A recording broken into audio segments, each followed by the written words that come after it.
Eu sou Jemerson Conciani, ecólogo, pesquisador do IPAM, que é o Instituto de Pesquisa Ambiental da Amazônia, e da rede MAP Biomas. Então, dentro do mapeamento que a gente produz no MAP Biomas para o bioma cerrado, a gente mapeia, dentro do escopo de formação de vegetação nativa, formação florestal, formação savânica e formação campestre.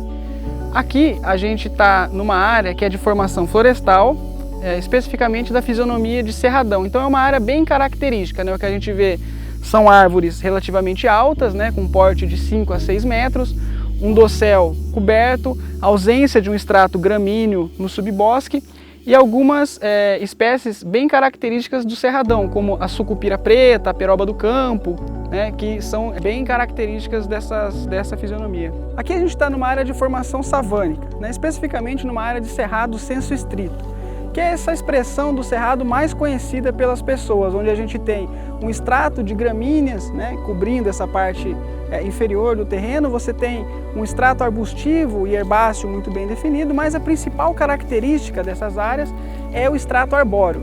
Você tem uma série de árvores distribuídas pelo ambiente que dá essa cara típica de savana que a gente conhece.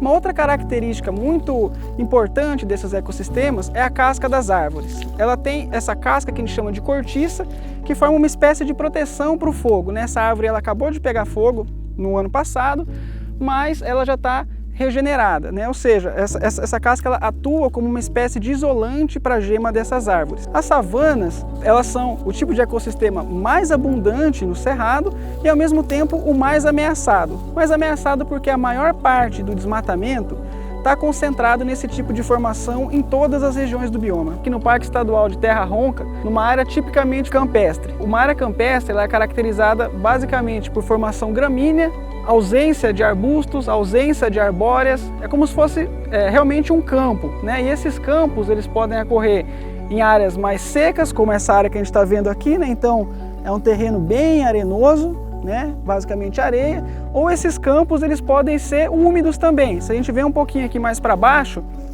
onde o terreno já é mais encharcado, a gente vai ver que essa terra é uma terra mais escura, com bastante matéria orgânica, e esse terreno ele é encharcado, Então é uma terra mais preta e se a gente aperta sai água,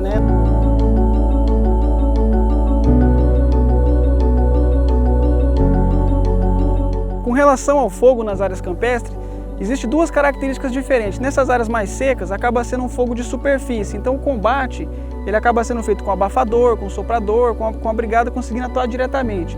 Nessas áreas mais úmidas, o fogo ele acaba sendo subterrâneo, Então ele queima a superfície, mas como tem muita matéria orgânica, ele também queima o subterrâneo e fica queimando semanas, vamos dizer assim, cozinhando as raízes, e o processo de regeneração acaba sendo mais lento do que nas áreas secas. Aqui a gente está numa área de vereda, que é um tipo de formação bem característico do cerrado, é uma área úmida, é uma área extremamente sensível. A principal característica é um tapete graminoide, Então se a gente olha, ela está numa matriz campestre e tem uma série de palmeiras que são os buritis.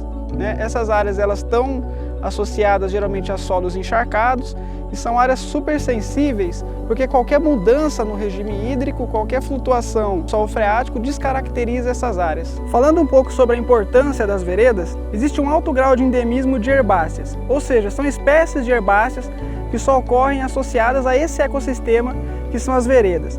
Além disso, o buriti, que é essa palmeira bem típica das veredas, é um importante recurso para as populações tradicionais que habitam as regiões por onde esse tipo de ecossistema ocorre. As veredas, elas são importantes sistemas de reabastecimento dos aquíferos. Além disso, elas atuam como se fosse uma espécie de filtro, ou seja, elas garantem que a água que chega no aquífero será de uma qualidade maior. Se o cerrado é o berço das águas, as veredas são o principal componente desse sistema. A gente está aqui na Chapada dos Veadeiros, o Parque Nacional da Chapada dos Veadeiros, onde a gente consegue encontrar um mosaico de vegetações que representa muito bem essa característica do cerrado. Então, numa única visada, a gente consegue avistar formações florestais, formações savânicas e formações campestres. Aqui no fundo a gente tem essa área mais escura, que é uma área que foi queimada há 2 ou 3 dias, dentro do escopo de um manejo integrado do fogo, que é um tipo de manejo que a própria gestão da unidade promove queimas controladas justamente com o intuito de proteger essas áreas no sentido de criar cordões de proteção usando fogo na estação chuvosa e impedindo que na estação seca essa área seja atingida por um fogo de maior intensidade, né? Um fogo que vai degradar essa área. O Cerrado ocupa 1/4 do Brasil. Ele se conecta com todos os outros biomas brasileiros. E 8 das 12 principais regiões hidrográficas do Brasil têm nascentes no Cerrado. O mapeamento de vegetação nativa do MAP Biomas mostra que 54% do Cerrado ainda tem vegetação nativa em pé, ou seja, quase metade do Cerrado já foi desmatado. Nos últimos 36 anos, o Cerrado perdeu uma área equivalente ao tamanho do estado de São Paulo. A maior parte do Cerrado está vulnerável, porque só 8% está protegido dentro de unidades de conservação ou terras indígenas. Todo o restante está ameaçado. Apesar do Cerrado ter evoluído com adaptações aos regimes de distúrbio, que inclui o fogo, as mudanças climáticas e as pressões humanas têm aumentado a frequência e a intensidade dos distúrbios, o que tem levado o Cerrado ao limite da sua capacidade de regeneração.